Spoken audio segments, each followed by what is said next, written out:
Assalamualaikum warahmatullahi wabarakatuh. Perkenalkan, saya Leli Sartika, NIM 41 2018 083, kelas Agribisnis A. Baiklah, saya akan menjelaskan apa yang saya lakukan jika saya menjadi seorang manajer dalam mengevaluasi kinerja karyawan suatu perusahaan. Yang saya akan lakukan yaitu 1. Menganalisis pekerjaan. Langkah analisis pekerjaan ini dimulai dari menganalisis jabatan. Analisis pekerjaan akan lebih mudah untuk mengetahui jabatan atau posisi dari karyawan. Jadi, mereka juga akan lebih mudah saat menjelaskan seperti apa pekerjaannya, tanggung jawab apa saja yang dimiliki, serta seperti apa kondisi saat bekerja.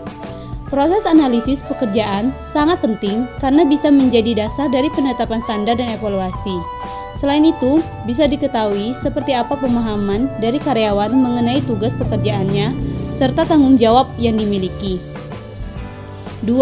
Menerapkan sistem penilaian kinerja. Proses penilaian kinerja sebenarnya memiliki 4 metode yang perlu diterapkan. Pertama, metode penilaian kinerja yang fokus pada penelitian tingkah laku. Kemudian, metode personal atau perform appraisal system, yaitu penilaian kinerja yang fokus pada sifat individu karyawannya. Ketiga, adalah metode result-oriented appraisal system, yaitu penilaian kinerja yang hanya melihat hasil pekerjaannya. Dan yang terakhir, metode penilaian kinerja atas kombinasi beberapa hal, mulai dari tingkah laku, sifat, dan hasil kerjanya. Dari keempat metode penilaian kinerja tersebut, perusahaan bisa menggunakan beberapa di antaranya untuk mengevaluasi serta mengukur hasil kinerja dari para karyawannya. Ketiga, melihat standar kinerja. Proses penilaian kinerja selanjutnya yaitu dilihat dari standar kinerja. Hal yang satu ini digunakan untuk membandingkan hasil kerja dengan standar yang sudah ditentukan oleh perusahaan. Hasil dari perbandingan tersebut bisa membuat perusahaan mengetahui seperti apa kinerja dan produktivitas dari para karyawannya.